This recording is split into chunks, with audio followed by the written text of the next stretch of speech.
18-year-old Savannah Soto was days away from motherhood when she vanished.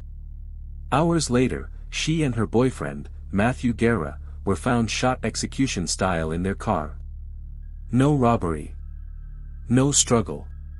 Just cold-blooded murder. Police discovered Matthew had possible drug ties. Was this a cartel hit? Or did Savannah's jealous ex seek revenge? Even more chilling, a missing phone and suspicious texts suggest someone close may be hiding the truth. Months later, no arrests. No justice for Savannah's unborn baby, Christopher. Who pulled the trigger? And why? If you're hooked, you're not alone. This case has shocked the nation. What's your theory? Drop it in the comments. Want more twisted true crime? We upload bone-chilling cases every 3 days. Hit subscribe and turn on notifications, because the truth, it's stranger than fiction.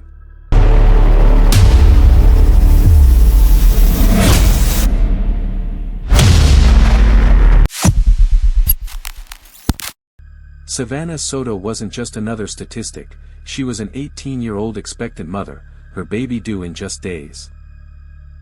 Friends described her as kind, excited for motherhood, and deeply in love with her boyfriend, 22-year-old Matthew Guerra.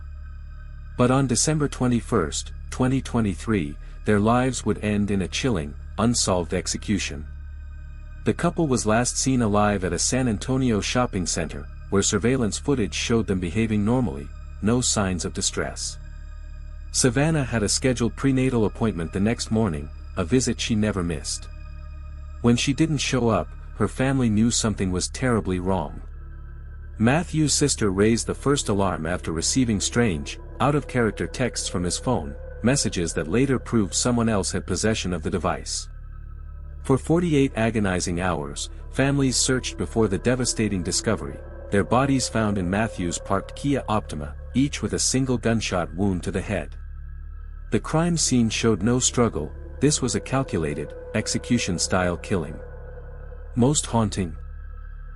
Savannah's unborn baby, Christopher, would have been delivered days later. The double murder wasn't just a crime, it stole 3 lives in one brutal act. Police found Matthew's wallet untouched, ruling out robbery. So what was the motive? The answers may lie in Matthew's past. With prior drug charges and alleged gang ties, was this a cartel message?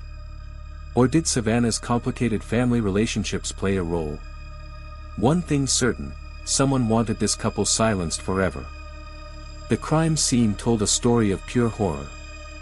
Savannah and Matthew's bodies were discovered inside Matthew's black Kia Optima, parked inconspicuously in a northwest side apartment complex, a location neither had any connection to.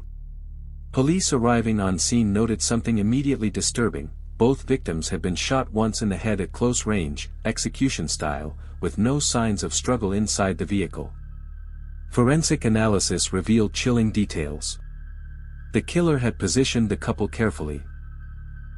Savannah in the front passenger seat, Matthew slumped in the driver's position. The absence of defensive wounds suggested they either knew their attacker or were ambushed suddenly. Most perplexing, the murder weapon was never recovered from the scene, and investigators found no shell casings, indicating the killer was either extremely careful or experienced. One critical piece of evidence was missing: Matthew's cell phone. This became the investigation's focal point, as detectives believed it could reveal the couple's final hours. Surveillance footage from nearby businesses showed their car arriving at the location hours after they were last seen alive, but who was driving? The medical examiner's report added another layer of tragedy. Savannah's unborn baby, Christopher, could have survived if delivered immediately after her death, making this not just a double homicide, but the preventable loss of an innocent life. With no witnesses, no murder weapon, and a missing phone, this crime scene left more questions than answers. Was this a professional hit? A personal vendetta? The brutality suggested this was no random act of violence, someone wanted them dead. As investigators dug deeper, 3 disturbing theories emerged in Savannah and Matthew's murder. The first and most prominent angle: Matthew's alleged involvement with dangerous drug cartels. Detectives uncovered his recent arrest for possession with intent to distribute. Was this a cartel-style execution meant to send a message? Sources revealed Matthew may have been in debt to suppliers, making this a grim possibility. The second theory points closer to home. Savannah's ex-boyfriend had a history of violent outbursts and had reportedly threatened Matthew in the past. Police examined whether jealousy over Savannah's pregnancy could have triggered a deadly confrontation. Friends revealed the ex had been sending angry texts in the weeks before the murders. Perhaps most chilling is the third theory, that someone within their inner circle was involved. Family members gave conflicting statements about the couple's last days. Matthew's missing phone suggests the killer may have taken it to destroy evidence of their communication. Was there a betrayal no one saw coming? Investigators also pursued a fourth, more mysterious lead.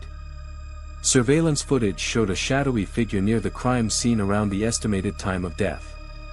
This unidentified person, possibly the last to see Savannah and Matthew alive, remains at large.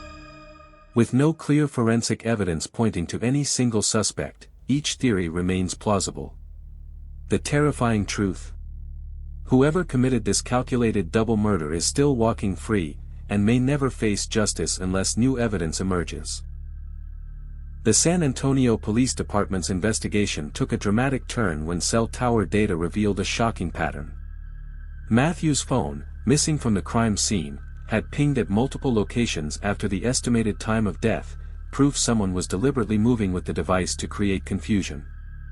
Forensic experts made a crucial discovery: DNA evidence from an unknown male on Savannah's seatbelt buckle. This breakthrough suggested a third person was in the car around the time of the murders. Detectives ran the sample through Cody's but found no matches. The killer wasn't in the system. Surveillance footage from a nearby convenience store provided another vital clue. Time-stamped video showed Matthew's car driving past with two shadowy figures in the front seats just hours before the bodies were discovered. The passenger's build didn't match Savannah's. Was this the killer? Most disturbing of all. Police uncovered deleted text messages between Matthew and an unidentified contact arranging a meeting that night. The final message simply read, "Don't bring her." This chilling detail suggested Matthew may have unknowingly walked into a trap. Despite these breakthroughs, the case hit frustrating dead ends. The primary detective admitted in press conferences, "We're dealing with someone who knew how to cover their tracks." With no murder weapon recovered and conflicting witness statements, the investigation stalled, leaving more questions than answers about who executed these young lovers. The brutal murders left two families shattered. Savannah's mother keeps her daughter's untouched nursery intact, a heartbreaking shrine to the grandchild she never got to hold. "They didn't just kill my baby," she told reporters, "they killed my future." Matthew's family maintains his innocence, insisting his past mistakes didn't justify this execution. He was turning his life around for that baby, his sister revealed during a tearful vigil. Key questions still haunt investigators. 1. Why was Savannah's body positioned differently than Matthew's? 2. What happened in the 3-hour gap between their last sighting and death? 3. Who sent those final mysterious texts from Matthew's phone? Most disturbing of all, the killer's confidence. No screams were heard. No witnesses came forward. This was someone who knew they wouldn't get caught. As the case grows cold, Savannah's family begs for answers. Someone knows something. How can you sleep knowing what you did? Until that day comes, justice for Savannah, Matthew, and baby Christopher remains painfully out of reach. This case leaves us with more questions than answers. Was this a cartel hit? A crime of passion? Or something even darker? One thing is certain: Savannah, Matthew, and their unborn baby deserve justice. But with no arrests and a killer still walking free, their story remains a haunting mystery. What do you think happened? Drop your theories in the comments. We read every single one. If this case chilled you to the bone, you won't want to miss our next video. We expose shocking true crime stories every 3 days, stories the mainstream media ignores. So hit subscribe and turn on notifications, because the next case we cover might be the one that finally gets solved. Together, let's keep the pressure on, because every victim deserves to have their story told. Until next time, stay curious, and stay safe.